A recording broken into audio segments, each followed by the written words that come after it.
माशाल्लाह जी अज की बनाने लगा अज इमली आलू बुखारे का शरबत बनने लगा है। कोई 100 ग्राम के करीब मैं इमली पावांगा, 8 तो 10 आलू बुखारे पा के असीं अद्धी अंबी पावांगे। माने रहा मैं मम्मा ने जिस तरह के अरसा 2.5-3 साल तो लंगर जाता हफ्ता त्योहार पीर 3 दिन। माशाल्लाह जी अज की बनाने लगा अज इमली आलू बुखारे का शरबत बनने लगा है। दोपहर के टाइम पियो, जिगर मैदे वास्ते एड्डा मफीद चीज़ हैगी कि इस तो अलावा कोई चीज़ नहीं। मुख्तलिफ रेसिपियां का दसांगा जी। अगर इस लंगर से शामिल होना चाहते हो तो मेरे चैनल को लाइक सबसक्राइब शेयर करके तुम भी शामिल हो सकते हो। चाहते दोस्त मेरे नाल ने, अल्लाह ताला उन्होंने भी बहुत है, अल्लाह ताला तुहानू भी बहुत है जी, आमीन। अच्छा जी, कोई 100 ग्राम के करीब मैं इमली पावांगा तो माशाल्लाह बच्चे भी पीएंगे, असद भी पिएगा, मैं भी पीवांगा। तो 8 तो 10 आलू बुखारे पाने हैं।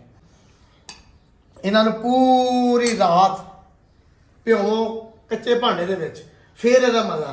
असीं इन्हों इस तरह तैयार करांगे, ज़्यादा से ज़्यादा 15 तो 20 मिनट लगणगे सानूं तैयार कर लगे। इहदे च असीं पानी पावांगे, पहले गर्म पानी। अच्छा जी, तुसीं मैं ते घੱਟ तो घੱਟ 4 गिलास बनावांगा, ਜ਼ਰੂਰੀ नहीं तुसीं गर्म पानी पाना। अगर रात पूरी रखना तुसीं आम नॉर्मल पानी पा के कच्चे भांडे विच इहनूं रख सकते हो। असीं थोड़ा जिहा कोसा पानी पाया इस करके कि असीं इहनूं जल्दी तैयार करांगे।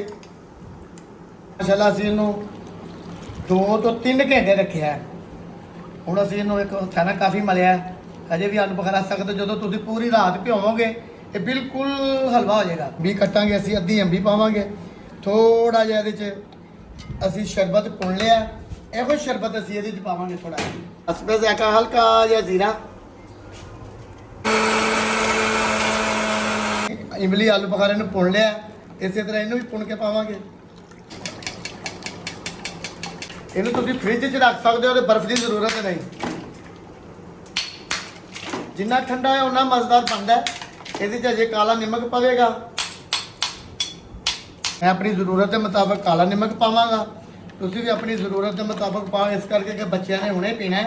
एक चीज़ और, अगर तुम बच्चों में लगे कि बहुत खट्टा है तुम चीनी पा सकते हो, गुड़ पा सकते हो, शक्कर पा सकते हो।